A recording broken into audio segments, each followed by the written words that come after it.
might be cooked. How much time do we have?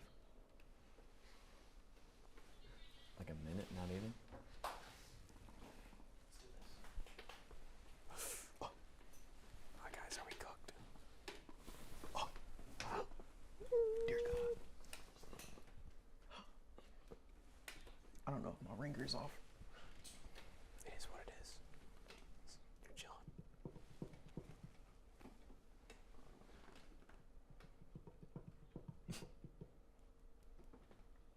My back is hurting.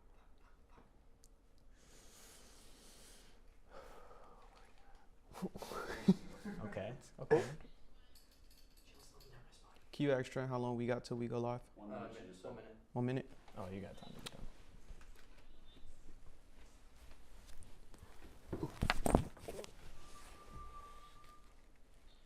Okay. We're good. It's off. There we go. There we go.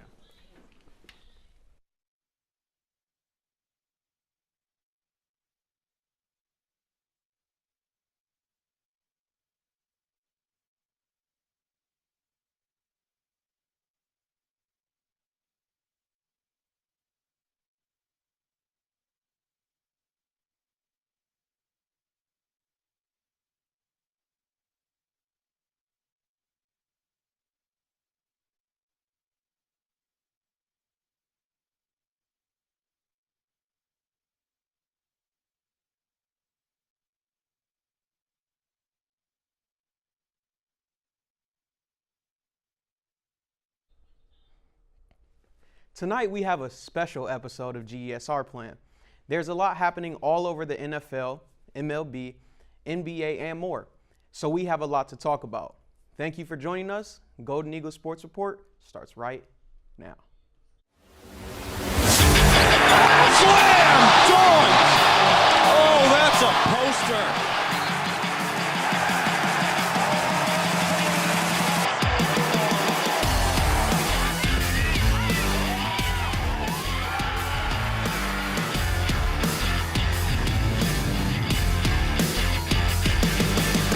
Live from the Jeannie Hayes Virtual Studio at Marquette University, this is Golden Eagle Sports Report. Marquette gets the rebound, and the champions have gone down. Good evening, everyone. I'm London Davis, joined by Dylan Gavin and Nate Bradley. With the Dodgers and Yankees winning their league championships this past weekend, the 2024 World Series is officially set, and what will be a heavyweight fight between two of baseball's largest franchises. Who will prevail and in how many games? Dylan, let's start with you. You know what? I'm saying the Dodgers are gonna be winning this series. There's a reason the Yankees are underdogs, and it's because of Aaron Judge. I mean, we gotta talk about it like he's been Exactly. a playoff disappointment the past couple of seasons. It's starting to become a thing. 5 hits through 31 games. He has 6 RBIs, but it's only in the first 3 games of the Cleveland series. I mean, he has to improve if the Yankees want to be able to get past the juggernaut that is the Dodgers. And Stanton and Soto have been stepping up. 294 average for Stanton, 10 hits and 5 home runs. Soto, 11 hits, 33 at bats, 333 average. It's got to be Judge. So he's going to be the X factor of this series. Of course. I'm going to say the Dodgers are going to win, like how you said, but I'm going to say they're going to win in 6 games. I say the Yankees will be competitive to start out, but ultimately, as many have seen, the Los Angeles Dodgers have pretty much dominated the entire National League in 2024. I really feel that, Shohei Ohtani has been one of, if not one of the best players in baseball as of recent. I mean, it's kind of, common knowledge at this point. Yeah. No question, exactly. So I feel like this is the year he finally does it. I mean, let's just think about it as well. I mean, we haven't seen a team this good in quite a while, it seems like. And another thing I want to mention, Freddie Freeman will get his 2nd ring in 3 years as well. The last time that happened was in 2021 when he was with the Atlanta Braves. Wow. I mean, I have the Yankees in 6. I don't know about you guys. That's reasonable. We'll see. They're 3-1 and 4-1 in their last 2 series, and even though they've honestly just been completely dominant, they are still the underdogs. And if you know me on the show, I'm always rooting for the underdogs. Root, root. And so I really do think that the Yankees are really going to come out on top of this. Like I said, again, they are the underdogs coming into this, and I think that their X factor is going to be Juan Soto. So I really do think, like you said, the Yankees are going to be competitive, but I do think that they are going to sneakily get by, and that's just me. However, the WNBA Finals concluded with the New York Liberty coming out on top over the Minnesota Lynx. There's been much uproar from fans surrounding the foul call on Breanna Stewart. Was this the correct call on the officials' end, or are fans justified in their anger? Nate? Well, absolutely the fans are justified in their angle. Let's think about it. It took way too long for them to get that call out, and by the end, in a game especially like this, a champion, literally one of the most consequential games of the season, literally the finals, you have to be absolutely correct as a referee, and the fact that you took that long and you're having backlash over this is quite unacceptable. I'm not saying it's wrong per se. It's just like you need to do better. Couldn't have said it better myself, man. I mean, they challenge the call, like you said. It takes a while, and I mean, if you look at it, right before the foul is even called, she travels. She takes 4 steps, right? That's something they missed too. And I mean, like you said, such a consequential game, one of the biggest games of the season. You can't call a ticky-tack foul like that. I mean, you really can't. It's such a small thing that's going to decide whether one team wins the finals or not. And I mean, their coach let it be known, and rightfully so. No, I agree.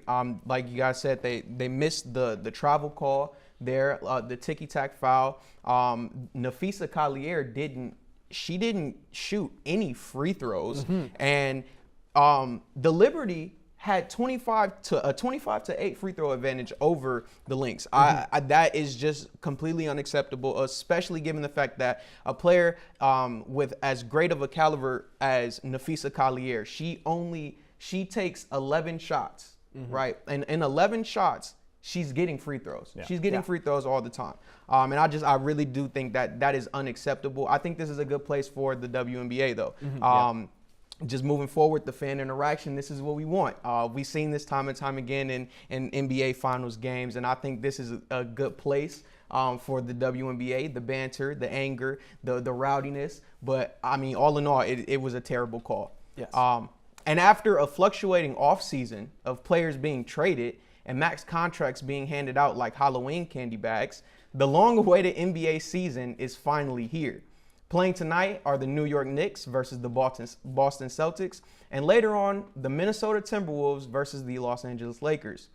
Are there any teams that we should be keeping an eye out for this season that may surprise us in either a good way or a bad way? Dylan? It may sound a little weird to start out, but I'm going to go with the Knicks is where I'm going to be putting my focus, especially for this first game. We got to see how this team meshes. There was the whole hype over the Villanova Knicks, and then, DiVincenzo gets traded. A lot of controversy and drama there with, whatever's going on with him and the coach. But I really want to see how Karl-Anthony Towns, meshes with this team and how he either makes a huge impact for them down low, or is it just going to be the Jalen Brunson show again? Well, that's a good point you made, but I'm going to focus out west, and I'm going to focus on the Minnesota Timberwolves. They had an incredible 2023-24 season. That playoff run was probably one of my favorites that I've seen as someone that has, spectated sports for quite a long time. The T-Wolves are looking to improve on, their position in the Western Conference playoffs with Anthony Edwards, Jay McDaniels, and Naz Reid, and recently acquired Dante DiVincenzo. The T-Wolves are definitely looking to be a contender for the NBA Finals this season. I definitely agree. I think a team that we should look out for is the New Orleans Pelicans. I believe that this is a potentially top 5 seed in the West. I believe their floor could be 7 or 8, but a healthy Zion year is something that we have not seen pretty much since he's been drafted. Now there is that point of them not having a big man, but I do think that with the team that they have with them, with the addition of DeJounte Murray, they actually have a point guard now. And we're not relying on C.J. McCollum to really facilitate. No, C.J., go get buckets. Go get buckets for us. They just gave Trey Murphy an extension for 4 years, and they're still trying to figure out what to do with Brandon Ingram. But I think this is a team that we should really be looking out for as just as much as the Memphis Grizzlies. Ja is back with a vengeance. Oh, yeah. Oh, yeah. After the injuries that they've dealt with, still some lingering injuries going on right now. With the addition of Zach Edey, I really think that boosts them into a potential top 5 seed in the NBA. And I think that is going to be really interesting to watch. It's Ja's revenge season. Yeah. Come on, baby. There we go. Yeah. But it's only right that we kick off this season hot with some early season spicy takes. Will the Celtics go back-to-back? Will Wemby make an MVP run? Who knows? But what are you guys' early season bold predictions? Nate, let's start with you. Celtics are not repeating. Absolutely not. The Celtics aren't going to repeat as champions this season, and it's pretty obvious. As I mentioned previously, teams out west are pretty much going to dominate this year. Let's think about it. You have, like I said, the Timberwolves. You have the Nuggets. You have Dallas, and you have, the teams in the Pacific Division as well. While the East, I feel, will be just as competitive, especially with the Knicks as well. I feel like they'll, contend with the Celtics as well. I feel like, it won't be a Celtics repeat. I feel like there's, not enough steam to carry to win back-to-back. Yeah, I'm with you. Me personally, I hope it's not a Celtics back-to-back. Mm-hmm. I want to see a new team in there. I can't really say that I have too many hot takes on the season, other than the fact that, you know what? I do. Mm-hmm. Zach Edey, Rookie of the Year. Everybody's coming in saying that his game isn't going to translate. You guys are going to see. I like that. Now, I could sit here all day and talk about rankings, but my hot take for the season is I'm running it back from last year. Last year, it was a fluke. Mm-hmm. They were the worst team in NBA history. However, I believe that the Detroit Pistons are my dark horse to make a play-in spot. I do. I believe with the additions that they have with Ron Hollins, Cade Cunningham is going to be a 25-plus per game scorer. Jalen Duren coming into his own. Asar Thompson, I know he's dealing with blood clots right now, but get healthy soon. Yep. You and your brother are tough. And Jaden Ivey is really coming into fruition. For sure. And now they have a better coach in JB Bickerstaff. Mm-hmm. And with the last coach that they had, Monty Williams, I think it was just a terrible job overall with the completion of the team, how he set up the team with the starting lineups. It was terrible. They were the worst team in the league in history. But I do think that the Detroit Pistons are my dark horse to make that play-in spot. Mm-hmm. Probably coming in at number 10, possibly number 9. Who knows? Okay. Right? Who knows? That's good. But that's enough for the NBA. We're gonna get to some NFL. Ooh. So coming up, should Justin Fields start, and which team made the better trade? All that and more when we return.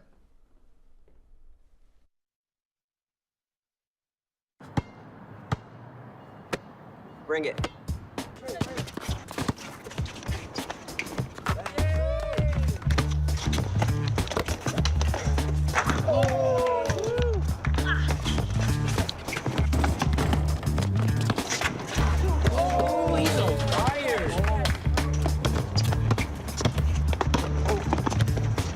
Time out, guys. I'm late to dinner. My mom's gonna kill me. Catch you guys later. Mom wants us home. Okay. Bye, guys. You guys need a ride? Sure. Yeah. All right. How about some one-on-one? I gotta go eat, man. Sorry, I'll see you later.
Stem is precise, no margin for error. Dare to forget that. Dare to have fun with it. Get weird with it. Dare to load their minds. Dare to explore. Dare to STEM. Learn more at She Can STEM. Hello and welcome back to Golden Eagle Sports Report. Once again, I'm London Davis. Joining me now is Jack Flaherty and Dylan Gavin. Let's get right into it.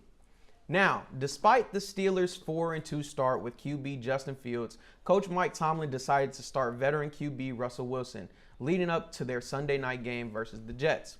Wilson led the Steelers to a second-half comeback where they put up 24 unanswered points in the win.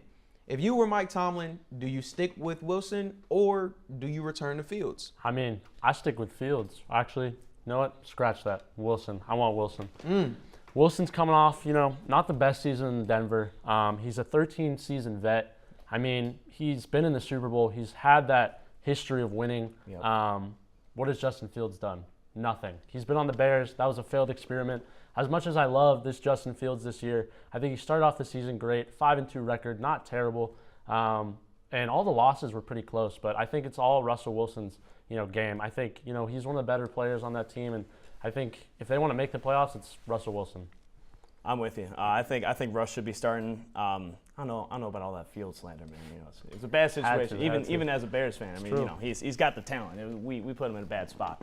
But it's got to be rough. Russ, like you said, you make a good point. He's been in the Super Bowl. He's been in these playoff situations, and he was supposed to be the starter coming into the season. It was an injury that put Justin Fields in that position. And I mean, again, you can see he's got a lot of talent. He can come in and make an impact on this team. But the veteran leadership, the playoff prowess that that Wilson's going to bring, it's going to be a huge factor for the Steelers. Okay, now I have a question. Wilson or Fields, do you guys think that this is an actual Super Bowl contending team? I'm not saying no. Super Bowl. I'm not no. saying Super Bowl. No. Okay. All right. You guys just made my point. Give me Fields. There's no reason that Wilson needs to be out there. There's no reason. Now, I get it. Fields, he didn't play that great in Chicago. Why? Because of the O-line. He had zero time. He had zero time. Now, in a different situation, he's flourishing. He's being better. He's growing into the player that we thought that he could be. And he's in a new a new environment. Why diminish that? Especially, like you guys said, they're not a Super Bowl contending team. Your aspirations are dead. I'm sorry. I'm sorry. I don't think that's how the Steelers feel about it, man. Listen. I don't think. I think a franchise knows when they are in a position to win a Super Bowl. The Chiefs feel like they are in a position to win the Super Bowl. Yeah. So do the Ravens. So do the 49ers. The Steelers? I don't think so. Come on. Let Wilson be the vet and sit him on the bench, okay? You can coach up Fields how you need to, how you feel. You're past your prime. Listen, you threw the pick in the Super Bowl. We're not going to talk about that. I'm not going to diminish your legacy. I'm not going to do all that, okay? Respect. But be the vet that you need to be so that you can coach up Fields because, listen, he's actually flourishing. Don't diminish that. I think that's a good point. I don't hate that. Yeah. I think you're Mike Tomlin. You want to win. You're not going for, the heir to the throne, Justin Fields trying to groom him to success. You want Mike Tomlin, you're going for the Super Bowl. I think the best way to do that is Russell Wilson. I mean, he has a history, not necessarily winning, but he has a history of being there. And, I mean, you got George Pickens, one of the best players on the team, and I wouldn't give Justin Fields it yet. I think he needs time to, sit in that team, learn the organization first. He started off the season great, but, I mean, they weren't playing great talent. So I want to see this Justin Fields, Russell Wilson experiment kind of go on long. And why not maybe a 2-quarterback offense? I mean, you don't have to hate that. I mean, Russell Wilson's more of a, drop back, throw, and run, but Justin Fields, most of his touchdowns this year have been running. So I wouldn't hate a 2-quarterback offense. I feel like if you're Mike Tomlin, let's be realistic. That's just me, though. The headlining quarterbacks of the 2024 NFL Draft have not disappointed thus far, with both Caleb Williams and Jaden Daniels being nothing short of fantastic. Now, both have been great, but which young QB will be better? Dylan, let's start with you. All right, again, putting the Bears bias to the side, I promise. It's going to be Williams. The offense that the Bears are putting Williams into, they're giving him full control. He's got the keys to it. He's bringing in these schemes and these concepts faster than a normal rookie could, which is why he was, number one overall, and that's why the Bears were so big on him. And I mean, you see the Cam Taylor-Britt comment. It's a college offense for Jane Daniels. I'm not going to say that's a college offense. It is a lot of short checkdowns and it's a lot of first reads, if you want to look at it that way, right? And I mean, it's not to take away from Jaden. He's an incredible player. He's going to be a great player. Caleb Williams is going to be the better one long term. I would like to politely disagree. Okay. I think Jaden Daniels is the future of the NFL. He's taking a cursed organization, the Commanders, who are known for being a cursed organization, just bad luck season after season. I mean, Jaden Daniels started this season. He's coming off a Heisman season. That wasn't like a surprise, but to be winning at this caliber right now is for the Commanders. I mean, the turnaround has been unexpected. I think Jaden Daniels, his career has been kind of up and down, and it took time to get to that Heisman level. He wasn't always there. But the reason I disagree is because Caleb Williams hasn't won anything big. He was a Heisman quarterback in college, played for Oklahoma, played for USC. No big game wins. I mean, you got the Red River rivalry and all those things, but what does that mean to the NFL? I mean, you're still playing the Bears. You're on the Bears, who are known for not the best quarterbacks. Jay Cutler, maybe the best Bears quarterback in recent history. I would like to think Caleb Williams can take the Bears to the next level, but I just think Jaden Daniels is, he's turned around the Commanders so surprisingly. I think he's the future. Listen, I'm going to keep this one short and sweet. I also say Jaden Daniels. He's literally has not been anything short but amazing this season. And I know it's kind of early to try and decide who will be the better QB, but I mean, listen, from what I've seen, if I had to pick anybody, it's the Washington Commanders. Okay. Commander. Come on. I mean, Marcus Mariota just performed just about the same that Jane Daniels did last week. Is Jane Daniels a system quarterback? How about we throw that out there? Has he been performing like this all season? No. Okay. Fair. But you know what? To counter your point of Williams not being able to accomplish anything, how about that USC and Oklahoma defense that are backing him up? Every ranked game that he went up against, it's a high-scoring game because he's got to put the offense up and he's got to play, like they said, coming in, he's got to do some hero ball, which has taken a step down in the NFL, which probably rightfully so. But I mean, to your point, he still won the Heisman while not being able to really perform against ranked quarterbacks or ranked teams. I mean, to counter-argument that, I mean, Caleb Williams, think about all the weapons he has. He has Rome Odunze. He has Keenan Allen. I mean, the dude's not throwing to random wide receivers. He's throwing to good caliber wide receivers. I mean, Jaden Daniels, Torrey McLaurin, I mean, that's all he has. I mean, you're looking Don't at disrespect McLaurin like that. Terry McLaurin's a dog. Yeah, I mean, he's not bad, but, he's got one guy. And so I think Caleb Williams, he's supposed to flourish in the organization that he's had. I mean, Jaden Daniels is kind of set up to fail, and he's succeeding. So, I mean, that's why I think he's kind of set for the future. It's not bad. I'll take that. I'll take that. Something to ponder about. Yeah. Last week, two teams in the AFC East made big moves for big-name wide receivers when the Jets brought in Davante Adams and the Bills welcomed in Amari Cooper. Both teams are pushing their chips forward for the Lombardi, but which of these trades will prove to be more pivotal in the long run? Let's start with you. Mark Cooper to the Bills, baby. I mean, Bills have not been able to get over that hump. I think this is a simple trade that gets you a number one wide receiver. It's tough offseason losing Diggs and some other defensive people, but I think you get Amari Cooper. I mean, first game, already had a touchdown. He's starting the game off like that. Davante Adams, on the other hand, I mean, that might just be the Jets situation, but I mean, Davante Adams, I think that's more of an organization problem. I think that won't work out. I mean, you get Aaron Rodgers' best friend on that team. You get his number one option. That's great.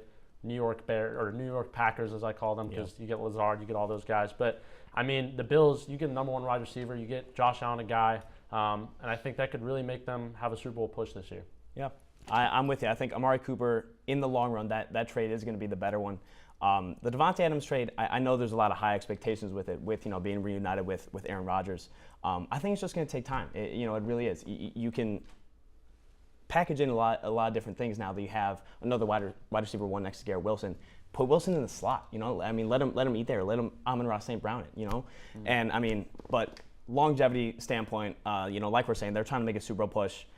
I'm not sure, New York is going to be making a super. That Achilles injury really messes them up. Their window shortens, and I mean they got a lot of aging contracts. Obviously, Rodgers, they're taking in Adams. If their defense can't step up, this isn't going to be the season, and that's what they're looking for. So long-term wise, it's Bills. They went younger, and this past offseason, and are able to take in that contract that Amari Cooper brings, plus bringing in the talent of Cooper. So I mean, long run, it's Cooper. I like it. Now, in the 2024 NFL Draft, there were 7 wide receivers taken in the first round alone, and plenty are already making names for themselves in the league, such as the Giants' Malik Neighbors and the Jags' Brian Thomas Jr. Now, I know it's early, but is this already on track to being the best wide receiver draft class of all time? Dare I say? You can make an argument. You can make an argument. Neighbors has been producing. I mean, unlike any receiver that we've seen besides Odell Beckham. Anybody heard of that guy? Yeah, I've heard. But yeah, I mean, he's been unreal. Even 2 games out with concussion, he's still among the rookie leading receivers and in the NFL really. And I mean, you can look at. I'm going to bring it to the Bears. You can look at Rome Odunze and you can say that he is underperforming. Like you said, he's got a lot of supporting cast around him. I would love to see Keenan Allen get re-signed. I think it's great for the offense as a whole. I think Rome's going to be able to flourish earliest next season. So I mean, you got that coming in. Marvin Harrison Jr., absolute stud. The Cardinals maybe aren't using him the best as of right now. A lot of in breaking routes. He's a go receiver. He's tall. He's fast. You got to get him down the field. Kyler has a good enough arm. Like you can make that happen. And I mean, like we're saying, Brian Thomas Jr., what a surprise he's been. He's been unreal, the deep threat. So I mean, there can be a case. It is indeed early, but it can absolutely, an argument can be made. I would say it's a little way too early, but there's still time. I think this draft was definitely kind of topped off at the top by quarterbacks and kind of overshadowed by that. But I mean, all of the wide receivers drafted, that kind of tells you something, that this class is different. Most of these guys were drafted to be the number 1 options for their teams. The Cardinals, they had no weapons. I mean, you got Trey McBride, a tight end who's been way above his ceiling that a lot of people thought. But they're not really using Marvin to his level that he should be. But you got Brian Thomas. I mean, a guy that no one expected to be playing this good. I mean, there was a game where he reached a top speed of 22 miles per hour. That's insane. And he's got that dog mentality, exactly. Then you got Malik Neighbors, a fantasy dog. I mean, dude has been pointing up points like no one's business. So, I mean, I think, I'd say it's a little too early, but I mean, the wide receivers in this class were one of the best I think I've seen in a while, especially. Well, next up, which team has disappointed more in the early season? Plus, are the Winnipeg Jets easy Stanley Cup favorites? Find out after the break.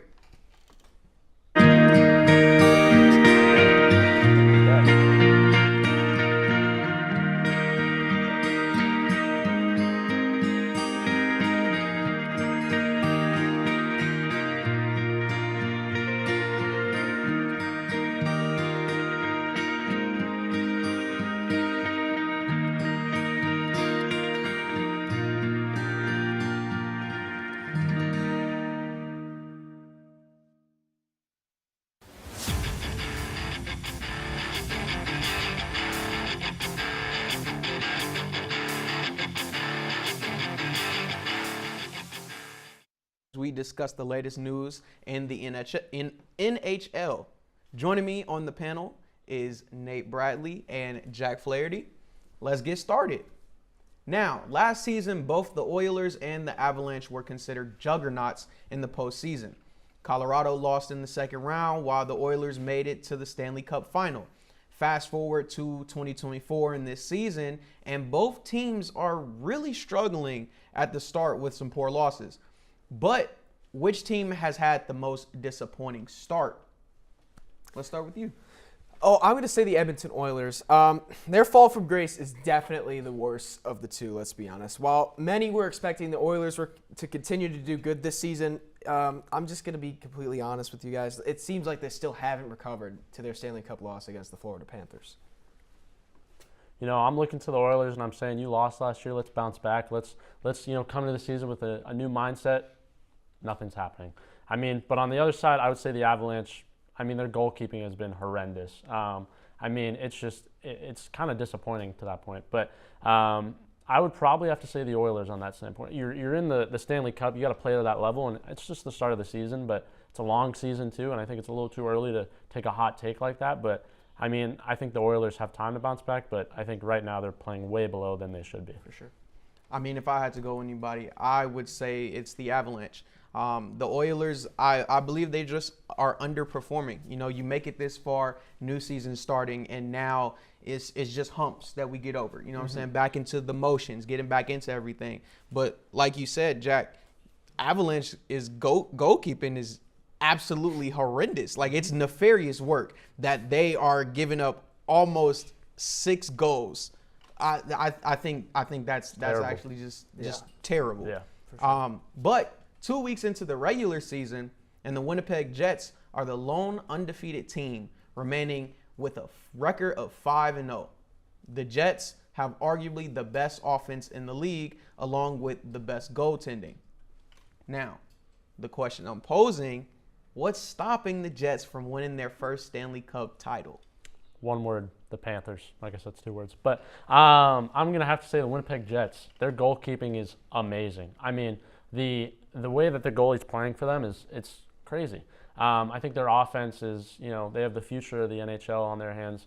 But I think the Panthers are kind of going to block them out in the Stanley Cup. But, Sure. I mean, it's anyone's game. It's a long season, like I said. But, yeah, I mean, if they keep that win up, I mean, they're 5-0. Good start to the season. If they can keep that up, they'll do just fine. For sure. Well, personally, I'm going to say the Jets' hype is false. We are only 6 games into an 82-game regular season. A whole lot can happen between now, here in mid-October, and then the start of April. While their start is really impressive, I do not think them or any Canadian team of that matter can win the Stanley Cup. Of course, the last time a Canadian team won the Cup was all the way back in 1993. Well, that is unfortunately all the time that we have. But I thank you guys for the great discussion here. We are out of time, so make sure you tune in next week for our usual coverage of Marquette sports and more. I'm London Davis. Good night, Marquette.